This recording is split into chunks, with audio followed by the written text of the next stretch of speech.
Water doesn't disappear by accident, my grandfather used to say, and at 3:17 a.m., standing in the middle of a silent neighborhood that wasn't supposed to exist, I finally understood exactly what he meant, because 1 second those luxury villas were humming with life, sprinklers ticking, pools rippling under soft landscape lights, and the next, everything just stopped, no flow, no pressure, just the hollow rattle of dry pipes echoing through walls that had no right to be standing on my land. I could smell the dust rising already, that dry, chalky scent you only get when something essential has been cut off, and then the lights started flicking on one by one, confused homeowners stepping outside in expensive robes, staring at hoses that coughed air instead of water, someone cursed, a dog barked, and somewhere down the street a woman's voice cut through the quiet, sharp and demanding, Margaret Whitmore, HOA president, the architect of this entire disaster, already on her phone like. She could fix this the same way she fixed everything else, with paperwork, pressure, and a smile that never quite reached her eyes, but this wasn't something she could spin or threaten away. This wasn't a fine or a notice or some zoning trick buried in county records. This was something older, something buried deeper than concrete and contracts, something my family put into this land long before she ever showed up in her white SUV talking about community standards. I stood there at the edge of the main valve house, boots crunching against gravel I'd walked since I was a kid, the metal wheel still cold under my hand from where I'd turned it minutes earlier. One simple motion, one decision, and an entire development worth over $20 million was now bone dry, and the craziest part wasn't the silence or the confusion spreading like a ripple through those streets, it was how inevitable it all felt. Like this moment had been waiting for decades, ever since my grandfather dug the first trench back in 1968 and laid down the only water line feeding this entire valley, a line nobody questioned, nobody checked, because why would they? Water just shows up, right? It flows when you turn the tap, it's invisible until it's gone, and Margaret built her entire empire on that assumption. She built 32 luxury villas, sold them, filled them with families, all while standing on land she claimed wasn't mine anymore, and what she didn't know, what none of them knew, was that land might change hands on paper, but water, real water, the kind that keeps everything alive, that's controlled by something else entirely, something she never bothered to look for. And as I listened to the panic slowly building, phones dialing, voices rising, the first hints of realization creeping in, I could already see how this was going to unfold, because this wasn't about revenge, it wasn't even about the land anymore, this was about control, and they had just spent months building their lives on something I could shut off with one hand. I grew up measuring time by the sound of water moving through pipes, not by clocks or calendars, because on our ranch water was not just something you used, it was something you listened to, something you respected, and something you never took for granted. My name is Ethan Caldwell, third-generation owner of just over 200 acres of dry Texas land about 40 miles outside Austin, and if you stood out there at sunrise you could hear it, a low steady hum beneath the soil, the system my grandfather built with his own hands back in 1968, long before subdivisions and homeowner associations started creeping into places like this. He was not a wealthy man, but he understood one thing better than anyone I have ever met: control the water, and you control everything that depends on it. I remember being 10 years old, walking the property line with him in the early morning heat, the air already heavy and still, dust clinging to my boots, and he would stop every few yards, tap the ground with the tip of his shovel, and say listen, and I would stand there confused until I realized he was teaching me to hear what most people ignore, the faint vibration of pressure moving through buried lines, the heartbeat of the land itself. That system fed our cattle, kept the soil from cracking during the worst droughts, and quietly supplied a few neighboring properties that tied into it decades ago with formal agreements that nobody ever thought twice about, because out here people respected boundaries, at least they used to. After my grandfather passed, the ranch came to me, not just the land but everything under it, every pipe, every valve, every right documented in old permits and deeds that smelled like dust and ink. I spent a few years away working as a water systems engineer, designing infrastructure projects in places where access to clean water meant the difference between stability and collapse, and when I came back I did not change much. I maintained what he built, upgraded a few sections, kept everything running smooth and quiet the way he would have wanted. It was simple, predictable, honest, and for a long time that was enough, until the edge of my property started to change. First it was survey flags, bright orange plastic snapping in the wind where there used to be nothing but open land. Then came the distant rumble of equipment, the kind of low mechanical growl that carries for miles in flat country,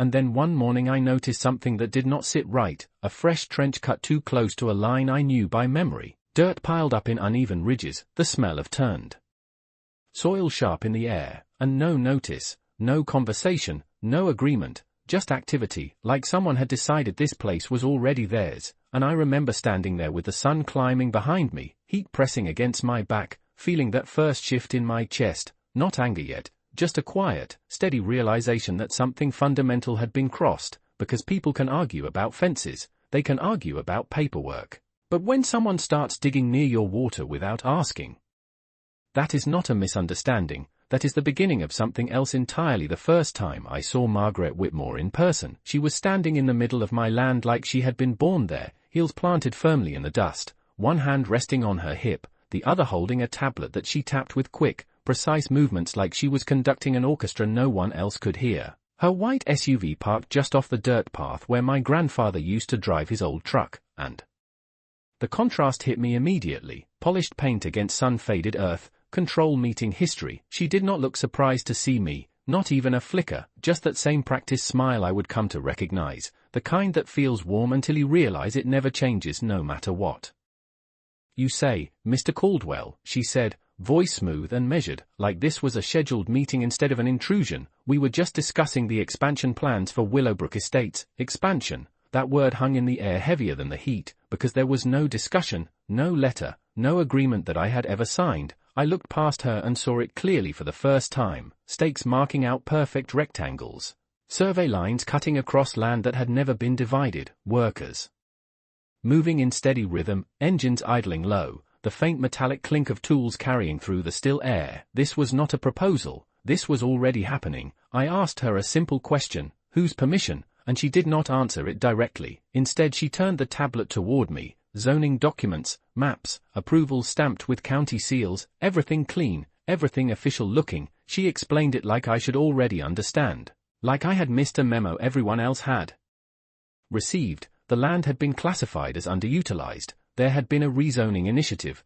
community development priorities, phrases that sounded polished but hollow when you actually knew the ground they were talking about. I felt that same quiet shift again, the one that starts in your chest and spreads outward, not panic, not even anger yet, just clarity, because I knew exactly how this game was played. Change the paperwork first, move fast, build faster, and by the time the real owner reacts, everything is too big to undo. She kept talking, outlining luxury villas, private amenities, increased property values, as if she was offering me a favor instead of taking something that had been in my family for over 60 years, and then she said it, almost casually, "We assumed you would appreciate the improvement." Appreciate? I looked at her then, really looked, the perfect hair, the controlled posture, the subtle impatience behind her eyes, and I understood something important.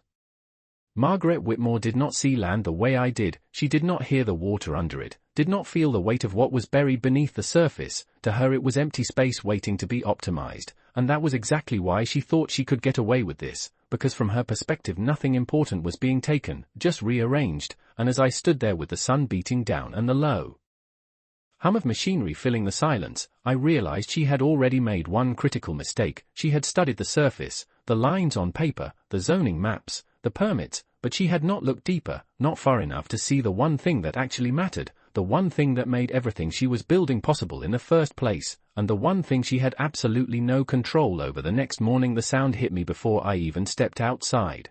A deep mechanical roar rolling across the land like a storm that did not belong there, engines idling, metal clanking, the steady grind of earth being torn open in long straight lines that cut through ground I knew by memory. I could feel it under my boots, the vibration traveling up through the soles like a warning, and when I reached the ridge that overlooked the back acres the full picture came into view, bulldozers moving in formation, crews in bright vests guiding them with hand signals, wooden frames already rising where there had been nothing but open pasture days before. The air smelled different, sharp with diesel and fresh dirt, the kind of smell that lingers in your throat and makes everything feel off. I walked down without saying a word, past stacks of lumber and pallets of concrete forms, past a temporary sign staked into the ground that read Willowbrook Estates Phase 2 like this had always been part of some larger plan. One of the foremen noticed me and gave a quick nod.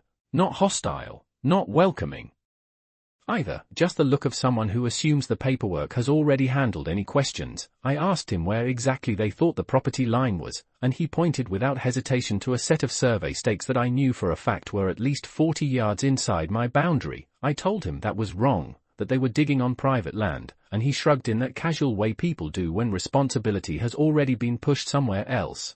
"We have permits, sir, everything has been approved." He said it like it ended the conversation, like ink on paper could override reality, and maybe for most people it does, but I kept walking, following the trench they had started, and there it was, the moment everything shifted from concern to certainty, a section where the soil had been cut too deep, exposing a line I recognized instantly, weathered metal, wrapped and reinforced, running steady and silent beneath the surface, my grandfather's line, the main feed that carried water across the entire lower valley, and they had come within inches of it without even knowing it existed. I crouched down, brushing dirt away with my hand, feeling that faint, familiar vibration still moving through it, steady, controlled, alive. And I could not help but think about how close they were to something they did not understand, how easily they could have damaged it, or worse, how completely they had built their entire plan without accounting for it at all. Behind me the machines kept moving, louder now, faster, frames going up, foundations being poured, progress accelerating like momentum had already taken over, and that was the moment it clicked into place. They were not slowing down. They were not waiting for clarification or permission, they were committing, pouring money and materials and time into something they believed was already theirs, and I stood there with dust on my hands and the low hum of that line under my fingertips, realizing that this was no longer about stopping them, because stopping them now would be messy, complicated, drawn out in courts and paperwork, but letting them continue, letting them finish, letting them settle in and depend on something they had never even thought to question. That was something else entirely, and as I stood up and looked back at the rows of foundations stretching out across what used to be open land, I felt that quiet certainty settle in, the kind that does not rush, does not shout, just waits, because for the first time since I saw those survey flags, I knew exactly where this was going to end. I should have known better than to think logic alone could stop something that had already gained momentum, but I tried anyway, because that is what you do when you have spent your life believing systems work the way they are supposed to. I drove into town that afternoon, dust still clinging to my boots, and sat across from a local attorney whose office smelled faintly of old paper and burnt coffee. I laid everything out, the boundary lines, the trench, the construction already underway, and he listened with the kind of polite attention that feels reassuring until you realize it is practiced, not personal. He flipped through the documents Margaret had shown me, zoning approvals, permits stamped and signed, and every page seemed to push me a little further into a corner I did not belong in. He explained it slowly, carefully, like he was easing someone into bad news, adverse use, rezoning authority, development rights, phrases that stacked on top of each other until they sounded almost reasonable. And then he told me what it would take to challenge it. Months, maybe years, filings, hearings, expert surveys, the kind of legal grind that drains more than just money. And when he finally mentioned the retainer, a number that sat heavy in the air between us, I felt that same hollow quiet settle in my chest again. Not anger, not yet, just the realization that this path was not designed for someone like me to win quickly. I signed nothing. I left with a folder of copies and more questions than answers. And by the time I drove back out to the ranch, the sun was already low, casting long shadows across ground that no longer looked the way I remembered. The machines were still there, still moving, still building like nothing had changed, like my visit to that office had never even happened. I stood by the fence line watching a concrete pour begin, smooth gray spreading into forms that would harden into something permanent by morning, and it hit me then, clear and undeniable. They were not worried about me, not about lawsuits or claims or anything I could bring against them, because from their perspective they were already past the point of risk. They had paperwork, momentum, and a timeline that moved faster than any legal process I could afford to start, and for the first time since this began I understood why people lose land they never meant to give up, not because they are wrong, but because they are too slow, too reactive, too caught up in fighting on the surface while everything underneath is being rewritten without them. I looked out over the frames rising against the fading light, listened to the distant hum of generators blending with the steady pulse of that buried line beneath my feet, and I realized something that changed everything. I had been trying to stop them, trying to push back against what they were doing.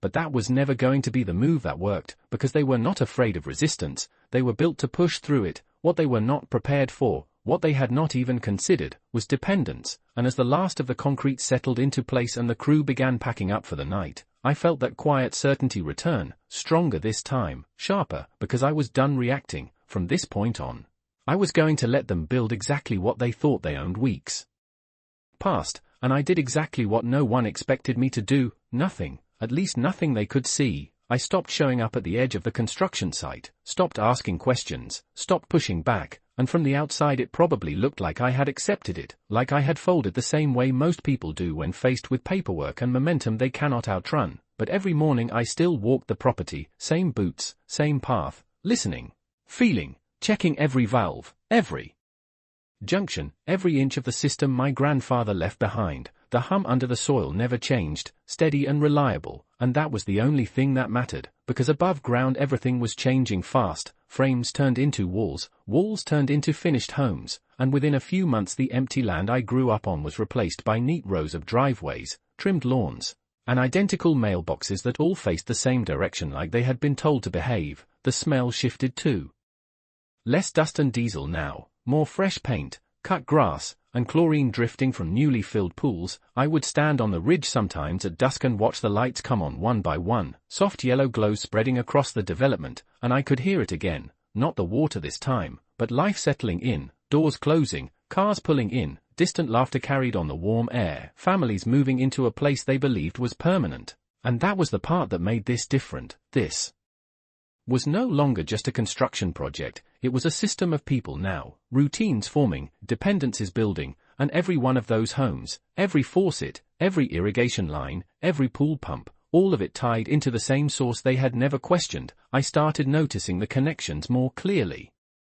As they finalized everything, the main distribution line branching exactly where I knew it would, feeding into their infrastructure like it had always been part of the plan, except it had not. They had simply built around something they did not understand, assuming it would always be there, because in their world water is not something you think about, it is just there when you need it, and Margaret moved through it all like she had already won, hosting walkthroughs, greeting new homeowners.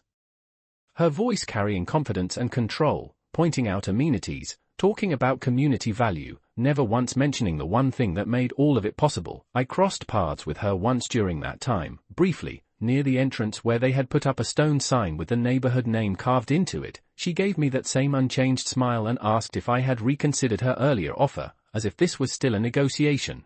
As if I had not already made my decision, I told her. Everything looked very complete, and I meant it, because that was the goal now, completeness, total reliance, no backups, no alternative sources, just one system feeding everything. And as I walked away I could feel it again, that quiet certainty settling deeper, not rushed, not emotional, just precise, because they had done exactly what I needed them to do. They had finished building their lives on something they did not own. And the more stable it looked on the surface, the more fragile it actually became underneath. It was an old metal cabinet in the back corner of the barn that most people would have ignored, dented, sun-faded, the kind of thing you walk past 100 times without thinking, but I had not opened it in years, not since my grandfather showed me what was inside and told me to remember where everything was even if I never needed it, and that night I did. The air inside the barn was still warm from the day, carrying that familiar mix of dry wood and machine oil, and when I pulled the cabinet door open it gave that same slow creak I remembered from being a kid. Inside were rolled maps, yellowed at the edges, tied with thin string, along with a stack of documents sealed in plastic sleeves. I set them down on the old workbench and unrolled the first one, the paper resisting slightly before flattening out under my hands, and there it was, every line, every connection, drawn out in careful detail, the original water system layout from 1968, not just where the pipes ran, but how they were permitted, how they were classified, federal markings stamped in the corner that I had not paid attention to when I was younger, because back then it was just something my grandfather built, but now I saw it differently. This was not just a ranch system, this was a registered water control structure tied into regional management, documented, protected, and governed by rules that did not change just because someone filed a zoning request at the county level. I traced the main line with my finger, following it from the source, across my land, and directly into what was now their development, and that was when it clicked in a way it had not before. Not just ownership, but jurisdiction, the kind that operates on a Level Margaret never even considered. I pulled out the permit documents next, reading through language that felt almost too precise: usage rights, distribution authority, control access points, everything tied to the name Caldwell, passed down, never transferred, never relinquished, and the more I read the clearer it became. They had not just built on land they thought they controlled. They had connected themselves to infrastructure they had no legal claim to operate, which meant every gallon flowing into those homes was technically moving through a system they did not have the authority to manage, and that changed everything, because up until that moment this had felt like a land dispute, something messy and drawn out. But this was different. This was leverage built into the foundation of what they had created. I leaned back against the workbench, the faint hum of the active systems still present even here, subtle but constant. And for the first time since all of this started, I felt something close to calm settle in, not relief, not satisfaction, just clarity, because I was no longer guessing or reacting. I knew exactly what I had, exactly where the lines were, and exactly how dependent they had made themselves without realizing it. And as I carefully rolled the map back up and placed it alongside the permits, I understood that everything from this point forward was not about proving anything. It was about timing, about letting the right moment arrive when the difference between what they thought they owned and what actually controlled their entire development became impossible to ignore. The next few days I stopped looking at the houses and started listening to the system again, not just hearing it but understanding it the way my grandfather taught me. I walked every line I could access, checked pressure points, traced flow directions, and what I found confirmed what the maps already showed me. There was no secondary feed, no backup reservoir, no municipal tie-in. Everything that development used came from the same source that started on my land and moved through infrastructure they did not own. And the more I followed it, the more obvious it became that they had not built a system, they had tapped into one, blindly, assuming it was part of the environment like air or sunlight. I stood at one of the junction boxes near the edge of their property one afternoon, listening to the steady movement inside, and I could hear the difference now. The demand had increased significantly, the flow was stronger, more constant, stretched across dozens of homes instead of a few scattered connections, and that meant one thing: dependence had already set in. They were no longer just using the water, they were relying on it at a scale that could not be easily replaced. I drove into town later that day and pulled public utility records, not because I needed confirmation, but because I wanted to see how deep the assumption went, and it was all there in black and white. Their development listed under standard residential supply, no independent sourcing, no registered infrastructure beyond internal distribution, which meant everything upstream, everything that actually delivered the water, was invisible to them in the way things often are when they have always worked without question. I sat there in my truck with the paperwork spread across the passenger seat, the late afternoon sun warming the glass, and I could feel that same quiet clarity settle in again. This was not just leverage,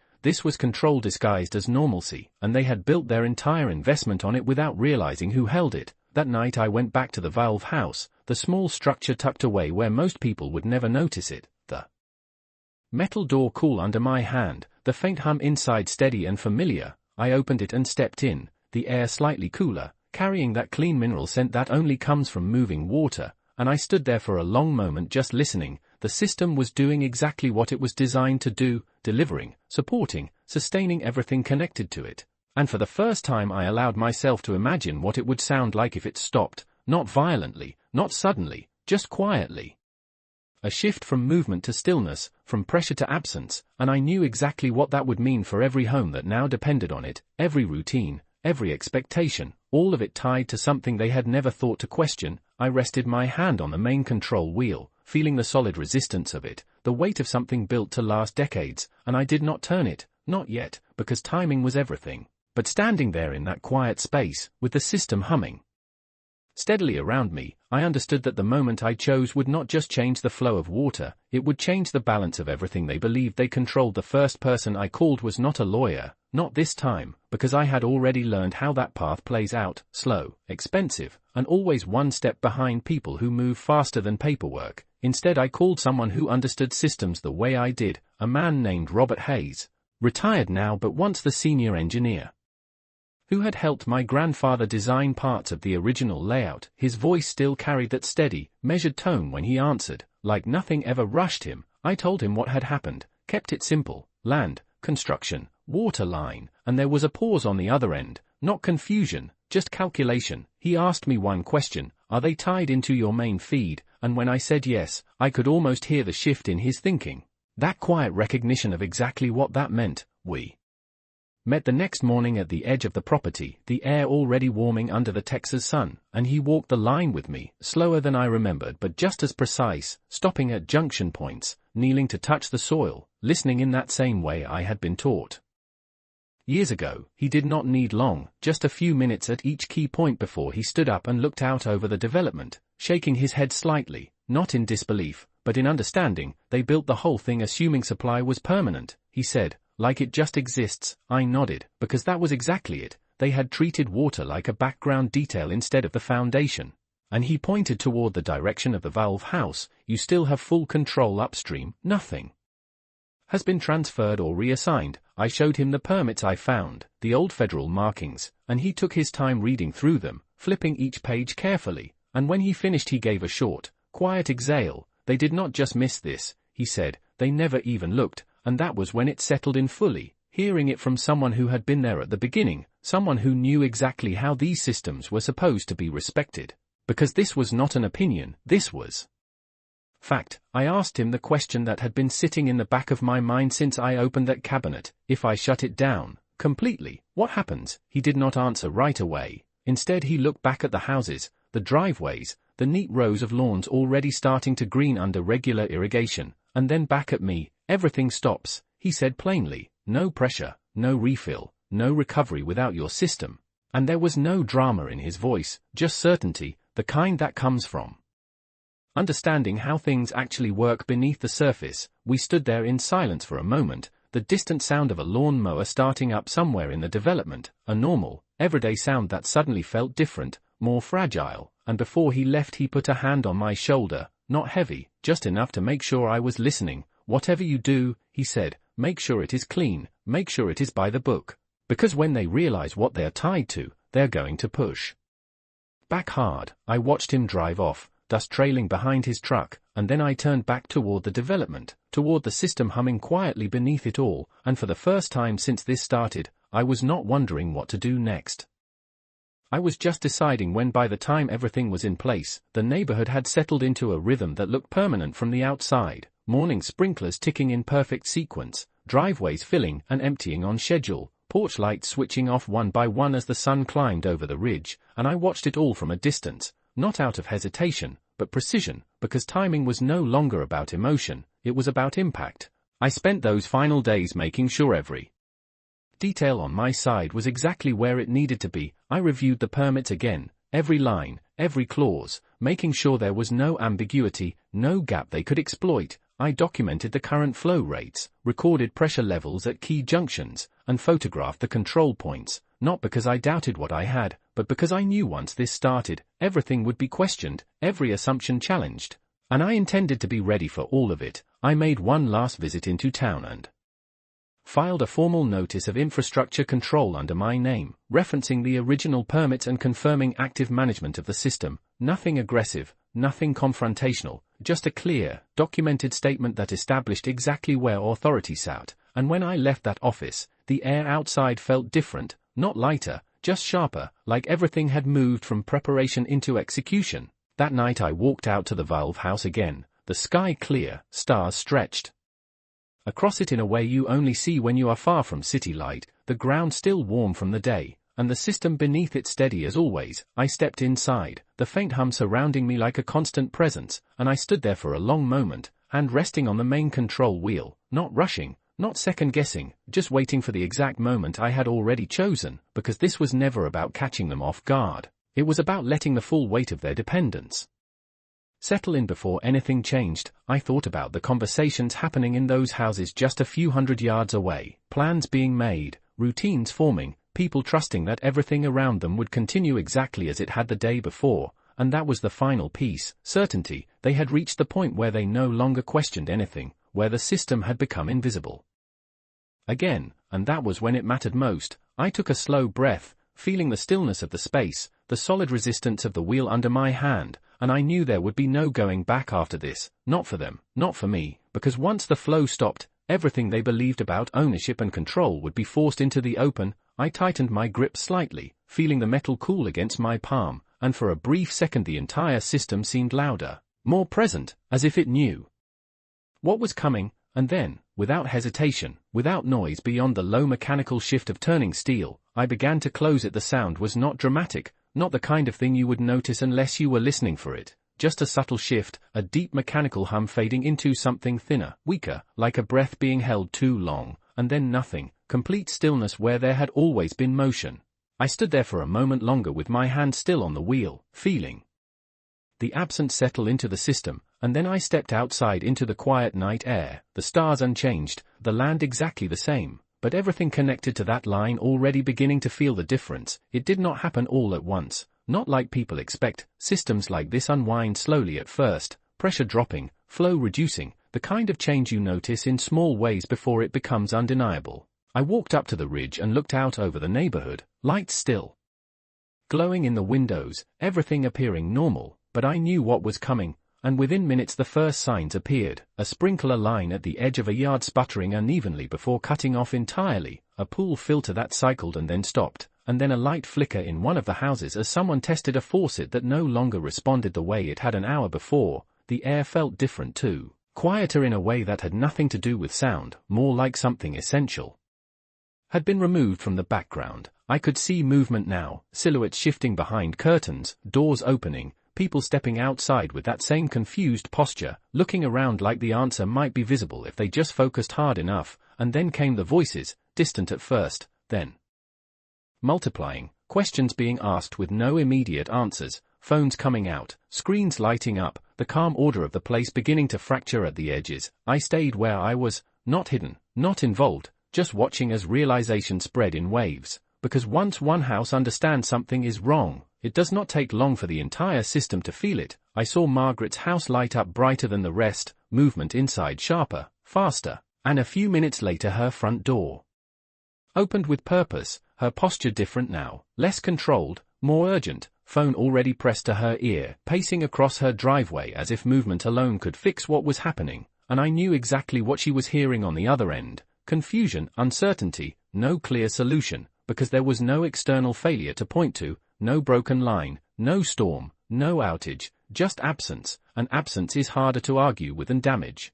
More difficult to explain. I could almost trace the moment it clicked for her, when the calls did not produce answers, when the system did not correct itself, when normal did not return, and that was when the panic shifted into something sharper, something directed, because she would start asking the right questions now, or at least closer to them, and as I stood there with the dry night air settling around me, listening to the quiet where there should have been flow, I understood that this was the turning point. Not the end, not even the peak. But the moment everything they believed about control began to unravel, because they had spent months building something that looked permanent, and in less than an hour, they were starting to realize how fragile it actually was. By sunrise the illusion was gone, completely. The calm, polished image of that neighborhood had cracked overnight into something tense and uncertain. I could hear it before I even stepped outside, not the hum of water, but voices, car doors, footsteps moving faster than usual, the low murmur of people trying to make sense of something that should not have been possible. I walked up to the ridge again, same place, same view, but everything felt different now. Hoses lay limp across driveways, sprinklers frozen mid-rotation, and the neat lines of green grass were already beginning to dull under the early heat. Phones were everywhere, people standing in clusters, pointing, talking, waiting for answers that were not coming, and at the center of it all was Margaret, moving from house to house, her composure thinner now, voice sharper, trying to hold control over something that did not respond to authority or pressure. I could see the moment she shifted from managing perception to chasing reality, when the explanation stopped working and the questions got more specific. Where is the supply? Who controls it? Why is it not coming back? And that was when the trucks started arriving, utility crews first, then private contractors, each one tracing lines, checking connections, opening panels, following the system backward piece by piece, and I watched them reach the same conclusion I already knew, confusion turning into quiet conversations, conversations turning into looks, and those looks turning toward the direction of my land. It did not take long after that. By mid-morning a vehicle was already heading up the dirt path toward the valve house, tires kicking up dust in a hurry that had not been there before, and I stayed where I was, not hiding, not moving, just letting it happen exactly as it needed to, because this part was always inevitable. Once the system is questioned, it leads back to its source, and when they finally stepped out and saw me standing there was no surprise on my face, no urgency, just the same calm I had carried from the moment I turned that wheel. Margaret arrived a few minutes later. Faster this time, no smile, no measured tone, just direct, demanding answers. What is going on? Why is there no water? And for the first time since I met her, there was something missing from her voice, certainty. I let the silence sit for a second, just long enough for the weight of the moment to settle in, and then I told her the truth, simple, clear, exactly as it was. The system is under my control, it always has been. And you built everything connected to it without that control. The words did not need force, they carried their own, and I could see it land, not all at once, but in pieces, understanding forming behind her eyes as everything she had assumed shifted out of place, and around us the neighborhood continued to react, people waiting, systems stalled, normal gone, and in that moment, the balance had completely changed, not because something was taken, but because something they never realized they depended on had been revealed, and there was no way to ignore it anymore. What surprised me most was not how fast everything changed, but how quickly people adjusted once they understood the truth. By that afternoon the conversations had shifted from confusion to negotiation, from panic to calculation, because once Margaret and her team confirmed what I had told them, once they traced every line back to my system and verified the permits, the ownership, the control, there was no argument left to make, only decisions. I stood in that same spot near the valve house as they came and went, lawyers this time, not construction crews, their shoes not meant for dirt, their voices lower, more careful, carrying folders instead of confidence, and for the first time since this started, nobody spoke to me like I was in the way. They asked questions, real ones, about capacity, about access, about what it would take to restore flow, and I answered exactly as I chose to, nothing more, nothing less, because the dynamic had shifted completely, not through force, not through noise, but through something much quieter and much more final, control. By the next morning temporary agreements were already being drafted, emergency supply terms, usage conditions, acknowledgements of infrastructure authority that should have been established from the beginning but never were, and Margaret, the same person who once stood on my land explaining what I should appreciate, now stood a few feet away asking what it would take to fix this, her voice steady again, but different, measured in a way that comes from understanding limits. I told her the truth again, simple, direct, nothing hidden. Access would be restored under my terms, documented, enforced, and permanent, because this was never about shutting anything down forever. It was about making something clear that had been ignored, and as the system came back online later that day, slowly at first, pressure returning, flow rebuilding, I could hear it again, that familiar hum rising beneath the ground, steady, controlled, exactly as it had always been, but now it carried something new with it, recognition, not from the land, not from the system, but from the people who depended on it. The neighborhood returned to life in stages, faucets running, sprinklers restarting, the quiet panic replaced by relief, but it was not the same as before. There was an awareness now, a subtle shift in how everything was perceived, and as I stood there watching the water move again through lines that had never stopped belonging to me, I realized my grandfather had been right in a way I had never fully understood until now. You do not need to fight for control when you already have it, you just need to know when to remind people it was there all along.